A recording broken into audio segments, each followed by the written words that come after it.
আমরা প্রায় শুনি আমাদের পরিবারের উপরে, পরিবারের বিভিন্ন সদস্যদের উপরে, শিশুদের উপরে, আমাদের নিজেদের উপরে দুষ্ট জিনে আক্রমণ করে, শয়তানে আক্রমণ করে, শয়তান স্পর্শ করে পাগলের মতো করে ফেলে, সাধারণ জীবনযাপনকে ব্যাহত করে দেয় এবং আমাদেরকে কষ্ট দেয়, অনিষ্ট করে, ক্ষতি করে।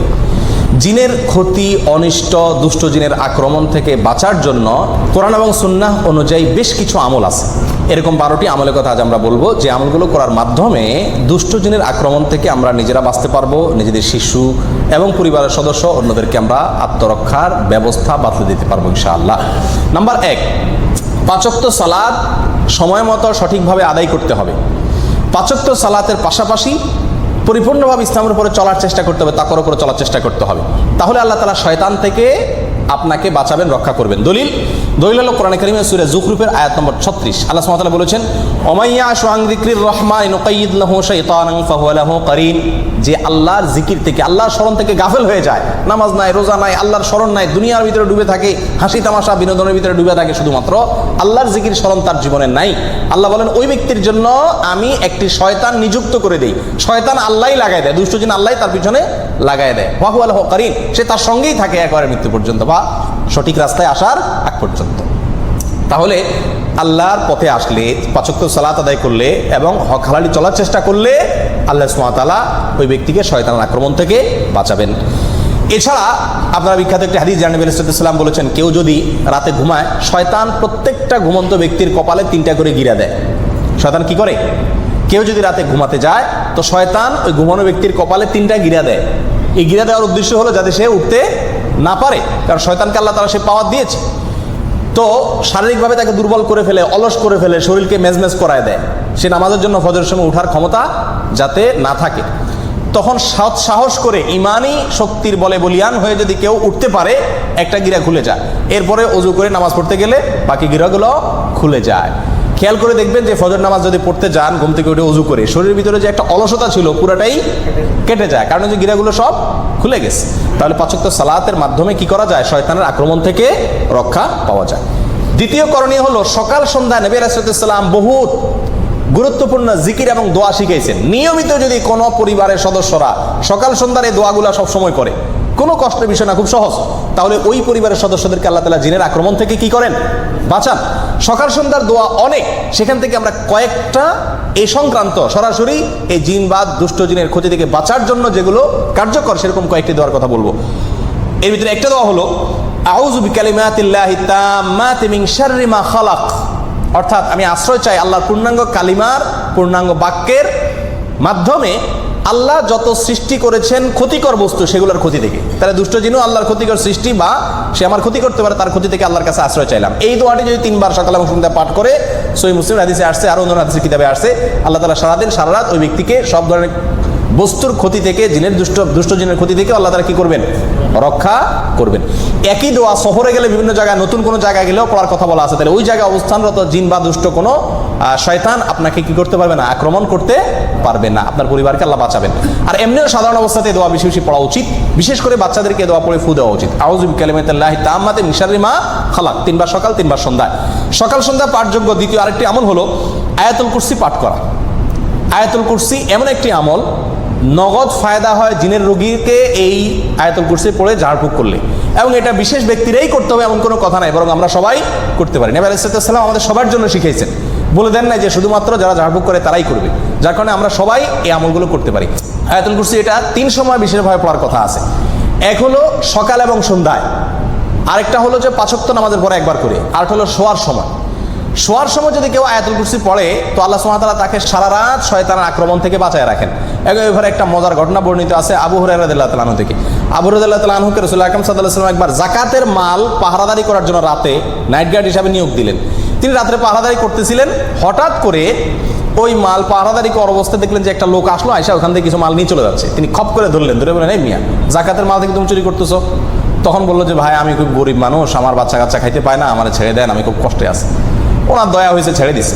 পরের দিন তিনি রাসূল আকরাম সাল্লাল্লাহু আলাইহি ওয়াসাল্লামের কাছে ঘটনাটা বলার পর রাসূল আকরাম সাল্লাল্লাহু আলাইহি ওয়াসাল্লাম বললেন, ওই লোকটা তোমার মিথ্যা কথা বলছে, সে দেখবে আবার আসবে। ঠিকই পরের দিন আবার আসছে এবং একইভাবে একই সে সুর তুলছে। তখন তিনি খুব শক্তভাবে ধরলেন, আবার সে অনুনয় করার পরে ওনার দিলেন, মায়া হলো, ছেড়ে দিলেন। পরের দিন রাসূল আকরাম সাল্লাল্লাহু আলাইহি সাল্লামের কাছে যাওয়ার পরে আবার বললেন, ইয়া রাসূলুল্লাহ, একইভাবে আসছে। রাসূল আকরাম সাল্লাল্লাহু আলাইহি সাল্লাম বললেন যে কি বলছে, বলে এটা বলছে। তখন তিনি বললেন যে সে মিথ্যা কথা বলছে, আবার আসবে। 3 নম্বর দিন আবার আসছে। আসলে আবু রাদিয়াল্লাহু তাআলা এইবার ধরছে ভালো করে, যা বলায় তোমার আজকে আর ছাড়তেছি না, আমি রাসূল আকরাম সাল্লাল্লাহু আলাইহি ওয়াসাল্লাম নিয়েই ছাড়বো আজকে তোমাকে, মিথ্যা কথা বলো প্রতিদিন তুমি। তখন সে বলতেছে, ভাই আমি তোমাকে একটা খুব বড় গুরুত্বপূর্ণ জিনিস শিখাই দেব, আত্মরক্ষার জন্য বিরাট একটা সূত্র তোমাকে বলে দিব, তুমি আমাকে সেই বিনিময়ে ছেড়ে দাও। তো বললেন যে কি বলে দিবা বলো দেখি। তখন এই লোকটা বললো যে দেখো, তুমি যদি প্রতিদিন রাতে শোয়ার সময় আয়াতুল কুরসি পড়ো আর পড়ে ঘুমাও, তো শয়তান তোমাকে অ্যাটাক করতে পারবে না, আল্লাহ তাআলা তোমাকে হেফাজত করবেন ফেরেশতাদের মাধ্যমে, আল্লাহ তাআলা তোমাকে হেফাজত করবেন। এই কথা শোনার পরে আবু রাদিয়াল্লাহু চিন্তা করছেন যে একটা ভালো জিনিস শিখেছে যখন ছেড়ে দিছি। তখন পরের দিন যাওয়ার পরে নবী আলাইহিস সালাম জিজ্ঞেস করলেন, কি খবর তোমার আসামির? আবু হুরায়রা বলেন, ইয়া রাসূলুল্লাহ, আসামি তো আবারও আসছে, আবারও ধরছি, তবে সে আমার একটা জিনিস শিখাইছে, এই জন্য তারা ছেড়ে দিছে। রাসূল আকরাম সাল্লাল্লাহু আলাইহি সাল্লাম বলেন যে কি শিখাইছে? বলেন যে এই জিনিস বলছে। তখন রাসূল আকরাম সাল্লাল্লাহু আলাইহি সাল্লাম বলছেন যে দেখো, ও হলো শয়তান, ও তো সত্য কথা কখনো বলে না, তবে এই কথাটা সত্য বলছে, এটা ঠিকই বলছে যে আয়াতুল কুরসি বললে সে তোমার ক্ষতি করতে পারবে না, এই চুরি দাড়ি যা দেখতেছো সব ক্ষতি থেকে বাঁচতে পারবা আয়াতুল কুরসি রাত্রে পড়লে। এটা মহৌষধের মতো কাজ করে। আর সকাল সন্ধ্যা আয়াতুল কুরসির ভরও হাদিসের ভিতরে বর্ণিত আছে যে ব্যক্তি আয়াতুল কুরসি সকাল এবং সন্ধ্যায় একবার করে পড়বে, আল্লাহ সুবহানাহু ওয়া তাআলা শয়তান থেকে রক্ষা করবেন। তারগীব এবং তারহিব হাদিসটি বর্ণিত হয়েছে। আর 5 ওয়াক্ত সালাতের পরেও আছে, অতএব আয়াতুল কুরসি পড়বো। সকাল সন্ধ্যা আমলের ভিতরে আরেকটি আমল আছে, যে আমলটি হলো সূরা ইখলাস 3 বার, সূরা ফালাক 3 বার, সূরা নাস 3 বার। এগুলো 3 বার যদি পাঠ করা হয় সকালে এবং সন্ধ্যায়, আল্লাহ তাআলা সব কিছুর ক্ষতি থেকে বাঁচায় রাখেন। সুনান আবু দাউদ তিরমিজি হাদিসটি বর্ণিত হয়েছে। 3 বার কুল হুয়াল্লাহ, 3 বার সূরা কুল আযুল ফালাক এবং 3 বার কুল আযুর রাব্বিন নাস। সকালে 3 বার, সন্ধ্যায় 3 বার, ইনশাআল্লাহ সব কিছুর ক্ষতি থেকে আপনি বাঁচবেন। 4 নম্বর সকাল সন্ধ্যার আমল হলো বিসমিল্লাহিল্লাযী লা ইয়াদুররু মা ইসমিহি শাইউন ফিল আরদি ওয়ালা ফিস সামা ওয়া হুয়াস সামিউল আলীম। এই দোয়াটি সকালে 3 বার, সন্ধ্যায় 3 বার পাঠ করা। দোয়ার অর্থ হলো, ওই আল্লাহর নামে আমি শুরু করতেছি সকাল বা সন্ধ্যা, যে আল্লাহর নামে কোনো কিছু কোনো ক্ষতি করতে পারে না। এই দোয়া সকালে 3 বার, সন্ধ্যায় 3 বার পাঠ করলো, আল্লাহ তাআলা হেফাজত করে। তাহলে সকাল সন্ধ্যার দোয়াগুলো পাঠ করলে জিনের, দুষ্ট জিনের আক্রমণ থেকে বাঁচা যায়। বিশেষ করে এই 4টি দোয়ার কথা বললাম। তাহলে 2টি আমল গেল। 1 নম্বর আমল হলো যে 5 ওয়াক্ত নামাজ এবং হক হালালি তাকওয়ার উপরে চলার চেষ্টা করা। 2 নম্বর আমল হলো সকাল সন্ধ্যার দোয়াগুলো নিয়মিত পড়ার চেষ্টা করা, বিশেষ করে এই দোয়াগুলো। 3 নম্বর আমলে আসি। 3 নম্বর আমল হলো খাবার গ্রহণ করার সময় বিসমিল্লাহ পাঠ করা। কারণ হাদিসে আসছে, নবী সাল্লাল্লাহু আলাইহি ওয়াসাল্লাম বলেছেন, সহিহ মুসলিমে বর্ণিত হয়েছে, যদি কেউ খাদ্য গ্রহণের সময় বিসমিল্লাহ না বলে, তখন শয়তান ওই তার খাবারে যোগ দেয় এবং তার সঙ্গে খাবারে অংশগ্রহণ করে। তাহলে শয়তান থেকে আপনার খাবার থেকে বাঁচাইতে চাইলে খাবার শুরুতে কি পড়তে হবে? বিসমিল্লাহ। এবং সবাইকে এটা শিখাইতে হবে পরিবারের, যে বিসমিল্লাহ ছাড়া কোনো খাবার শুরু করা যাবে না। একইভাবে ঘরে প্রবেশের সময় বিসমিল্লাহ পড়ে প্রবেশ করতে হবে, কারণ এই বিষয়ে হাদিসে বর্ণিত হয়েছে, নবী সাল্লাল্লাহু আলাইহি ওয়াসাল্লাম বলেছেন যে ঘরে ঢোকার সময় যদি কেউ বিসমিল্লাহ বলতে ভুলে যায়, তখন শয়তানের দলনেতা বলে যে এই বাসায় আজকে থাকার এবং রাত্রে এদের সাথে খাওয়ার সুযোগ হয়ে গেল, ঢুকো সবাই। দলে দলে আপনার সাথে শয়তান ঢুকে পড়ে এবং আপনার ক্ষতি করে। আর যদি বিসমিল্লাহ কেউ পড়ে, তখন শয়তান তার দলনেতারা বলে যে আজকে এই বাসায় থাকার এবং খাওয়ার সুযোগ হইল আর না। এই জন্য বাসায় যতজন ঢুকবে, যে কোনো রুমে থাকবেন, আপনি ঢোকার সময় কি পড়বেন? বিসমিল্লাহ পড়বেন। 4 নম্বর আমল হলো হাই আসলে হাত দেওয়া বা কিছু দিয়ে মুখ ঢাকা। এটা পরীক্ষিত, যাদেরকে জিনে আক্রমণ করে, এরকম বহু রোগীকে দেখেছি আমরা, যে তারা বেশি বেশি হাই তোলে ওই সুযোগে জিন বা দুষ্ট জিন শয়তান মানুষের শরীরে প্রবেশ করে মানুষের ক্ষতি করার চেষ্টা করে। এই জন্য হাই তোলার সময় হাত দিতে হবে। নবী সাল্লাল্লাহু আলাইহি ওয়াসাল্লাম এটা শিখাইছেন, সহিহ মুসলিম আবু দাউদে হাদিসটি বর্ণিত হয়েছে। তোমাদের কেউ যদি হাই তোলে, সেই জন্য তার মুখে হাত দিয়ে বা কোনো কিছু দিয়ে বাধা দেয়, কারণ হাই তোলার সময় শয়তান প্রবেশ করে। তাহলে হাই তোলার সময় হাত দিতে হবে। 5 নম্বর আমল হলো ঘুম থেকে ওঠার পর অজু করার সময় নাকে পানি দিয়ে নাক ঝাড়া। কারণ হাদিসে আসছে, রাত্রে যখন মানুষ ঘুমায়, নাকের বাঁশির ভেতরে শয়তান গিয়ে বাসা বাঁধে। যদি নাকে পানি দিয়ে ঝাড়ায় 3 বার, তখন সে বের হয়ে যেতে বাধ্য হয়। 6 নম্বর আমল হলো শয়তান এবং দুষ্টজিনের আক্রমণ থেকে বাঁচার জন্য পরিষ্কার পরিচ্ছন্নতা অবলম্বন করা। কারণ অপরিষ্কার এবং নোংরা জায়গায় শয়তানের অবস্থান থাকে। এ বিষয়ে বিভিন্ন বর্ণনা পাওয়া যায় এবং আল্লামা ইবনে তাইমিয়া রাহিমাহুল্লাহ বলেছেন, সাধারণত দুষ্ট জিনেরা ময়লা আবর্জনা মলমূত্র ত্যাগের খারাপ জায়গা এগুলোতে থাকে। বাসা বাড়িতে মলমূত্রের গন্ধ, পোলাপানের মলমূত্র হোক আর বড়দের হোক, এরকম যদি থাকে এবং ময়লা আবর্জনা পড়ে থাকে এবং সেগুলো ফালাই না হয় সময় মতো, তাহলে সেখানে শয়তান বা দুষ্ট জিন বাসা বাঁধে। এই জন্য ওখান থেকে পরিষ্কার, ঘরবাড়িকে এগুলো থেকে পরিষ্কার রাখতে হবে। 7 নম্বর আমল হলো পেশাব পায়খানা দুষ্ট জিনের বড় একটা আখড়া। এটা পরীক্ষিত একটি বিষয়। সাহাবা ইকরামের যুগে এক লোক আক্রমণের শিকার হয়েছেন টয়লেটের ভেতরে, এবং নবী সাল্লাল্লাহু আলাইহি ওয়াসাল্লাম থেকে সুস্পষ্টভাবে বর্ণিত হয়েছে হাদিসে বিষয়ে, যে টয়লেটে পেশাব পায়খানার জায়গাতে বাথরুমের ভিতরে দুষ্ট জিন তার বাসা বাঁধে, নোংরা জিনেরা বাসা বাঁধে। সেই জন্য টয়লেটে যাওয়ার সময় দোয়া পড়লে তার ক্ষতি থেকে বাঁচা যায়। দোয়াটা কি? আল্লাহুম্মা ইন্নী আউযু বিকা মিনাল খুবুসি ওয়াল খাবাইস। খুবুস আর খাবাইস বলতে দুষ্ট জিনকেই বোঝানো হয়েছে।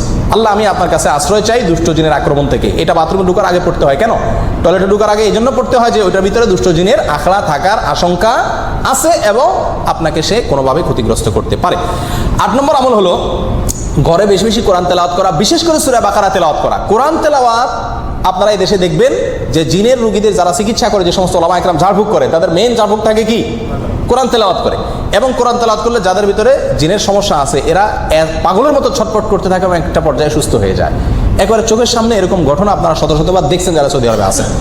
তো কোরআন তেলাওয়াতের আমলের মাধ্যমে দুষ্ট জিন থেকে বাঁচা যায়। ঘরে কোরআন তেলাওয়াতের সিস্টেম চালু রাখতে হবে, নিজেরা না পারলে রেকর্ড করা কোরআন তেলাওয়াত চালা রাখতে হবে, তবুও কোরআন তেলাওয়াতের অভ্যাস ঘরের ভিতরে চালু করতে হবে, বিশেষ করে সূরা বাকারা। কারণ সূরা বাকারার এক্ষেত্রে বিশেষ কার্যকর ক্ষমতা আছে। আল্লাহ সুবহানাহু ওয়া তাআলা সূরা বাকারার মাধ্যমে দুষ্ট জিনের আক্রমণ থেকে মানুষকে বাঁচান। কারণ হাদিসে আসছে, নবী সাল্লাল্লাহু আলাইহি ওয়াসাল্লাম বলেছেন, সহিহ মুসলিম হাদিসটি বর্ণিত হয়েছে, যেই ঘরে যেই বাসায় সূরা বাকারা তেলাওয়াত করা হয় ওই বাসাকে আল্লাহ তাআলা শয়তানের আক্রমণ থেকে বাঁচায় রাখেন। আর পরীক্ষিত আমরা দেখেছি বহু দুষ্ট জিনের আক্রমণ আছে। আমি ব্যক্তিগতভাবে অনেককে এই আমলটা দিছি এবং ফলাফল জানাইছেন যে নগদ ফলাফল পাইছেন। সূরা বাকারা যতক্ষণ পড়ছে তখন মতো জিনের আক্রমণ করা রোগীর কোনো ক্ষতি হয়নি, আত্মরক্ষাও করা যায়, চিকিৎসাও হয় এর মাধ্যমে। 10 নম্বর আমল হলো কোনো গর্তে পেশাব পায়খানা না করা। অনেকে ইচ্ছাকৃত ওই রাস্তার আশেপাশে, বিশেষ করে গ্রামে গঞ্জে গেলে দেখা যায় গর্তে টর্তে পেশাব করে। গর্তে পেশাব করা নিষেধ। এক হাদিসে গর্তে পেশাব করতে নিষেধ করা আছে, নবী সাল্লাল্লাহু আলাইহি ওয়াসাল্লাম নিষেধ করেছেন। একজন বিখ্যাত তাবী কাতাদাকে জিজ্ঞাসা করা হয়েছে এর কারণ কি হতে পারে, কেন গর্তে পেশাব করতে নিষেধ করা হয়েছে হাদিসে। তখন তিনি বললেন যে গর্তে পেশাব করতে নিষেধ করা হয়েছে এই জন্য যে অনেক গর্তে শয়তান তার বাসা বাঁধে, তার আশ্রয় থাকে। তার গায়ে পেশাব করলেন, আপনার গোটা পরিবারের উপর আক্রমণ করে বসলো এবং গোটা জীবনটাই আপনার একেবারে ধ্বংসের দ্বারপ্রান্তে নিয়ে গেল। এরকম ক্ষতির আশঙ্কা থাকে, যেন গর্তে পেশাব না করা। 10 নম্বর আমল হলো ঘরে কোনো সাপ দেখলেই হুট করে না মারা।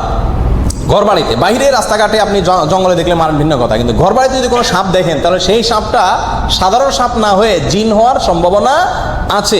কারণ এই ব্যাপারে নবী সাল্লাল্লাহু আলাইহি ওয়াসাল্লামের হাদিসে পরিষ্কারভাবে বলা আছে, যদি ঘরে বাড়িতে কোনো সাপ দেখো তোমরা, তাহলে হুট করে মারতে যাবে না।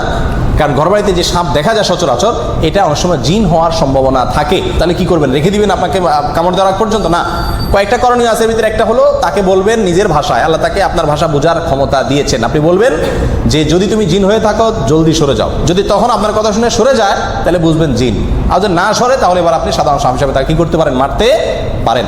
আর যদি অস্বাভাবিক জায়গা থাকে, বিছানা শুয়ে রয়েছে কথার কথা, তাহলে সাপের তো বিছানা শোয়ার কাম না, তার কাজ তো হলো ব্যাঙের পিছনে দৌড়ানো, পোকামাকড়ের পিছনে দৌড়ানো। তো যদি এখানে শুয়ে থাকে তাহলে বোঝা যাবে যে এটা একটা আলামত, এটা জিন হওয়ার সম্ভাবনা আছে। ওই পদ্ধতি অবলম্বন করবেন। আর তা না হলে আপনি অবশ্যই তাকে হত্যা করবেন তার ক্ষতি থেকে বাঁচার জন্য। তাহলে ঘর বাড়িতে সাপ দেখলেই হুট করে মারতে না যাওয়া, এদেরকে ক্ষতি করলে এরা গোটা পরিবারের পেছনেই লেগে যেতে পারে। 11 নম্বর আমল হলো স্ত্রী মিলনের সময় দোয়া পাঠ করা। আল্লাহুম্মা জান্নিবনা ওয়া জান্নিবিশ শাইতানা মা রাযাকতানা। আল্লাহ আমাদেরকে স্বামী স্ত্রী উভয়কে এবং আমাদেরকে মিলনের মাধ্যমে যে সন্তান দান করবেন, সেই সন্তানকে আপনি শয়তানের আক্রমণ থেকে বাঁচান, রক্ষা করেন। এই দোয়া পড়লে আল্লাহ তাআলা স্বামী স্ত্রীকে এবং তাদের মিলনের মাধ্যমে যে সন্তান দুনিয়াতে আসে তাদেরকে শয়তানের আক্রমণ থেকে কি করেন? হেফাজত করেন। অতএব এই দোয়াটা পড়তে হবে। নবী সাল্লাল্লাহু আলাইহি ওয়াসাল্লাম বলেছেন, কেউ যদি দোয়া না পড়ে তাহলে তার সঙ্গে মিলনে শয়তানও যোগ দেয়, নাউযুবিল্লাহ। সেখান থেকে বাঁচার জন্য দোয়া পড়তে হবে। 12 নম্বর সর্বশেষ আমল হলো ছোট ছোট বাচ্চাদেরকে সন্ধ্যার সময় ঘর থেকে বাহিরে বের হতে দেওয়া যাবে না। খেলাধুলা করতে গেছে, সন্ধ্যা হওয়ার আগেই তাদেরকে বাসায় ফিরিয়ে আনতে হবে। কারণ হাদিসে পরিষ্কারভাবে বলা আছে, সন্ধ্যার সময় শয়তানরা প্রচুর পরিমাণে বিচরণ করে। ওই সময়টাতে তোমাদের শিশুদেরকে তোমরা বাসা বাড়িতে প্রবেশ করায়। কারণ শয়তান যাদের উপর আক্রমণ করে তার ভিতরে উল্লেখযোগ্য অংশ হলো ছোট ছোট শিশুরা, তাদেরকে টার্গেট করে। অতএব তাদেরকে ঘরের ভিতরে নিয়ে আসতে হবে। এই 12টি আমল যদি নিয়মিত করা যায়, ইনশাআল্লাহ শয়তান থেকে আত্মরক্ষা সম্ভব। আর দুষ্টজিন যদি আক্রমণ করেও থাকে তাহলে সেখান থেকে চিকিৎসা পাওয়াও সম্ভব। আল্লাহ তাআলা আমাদের সবাইকে দুষ্টজিনের আক্রমণ থেকে হেফাজতে রাখুন।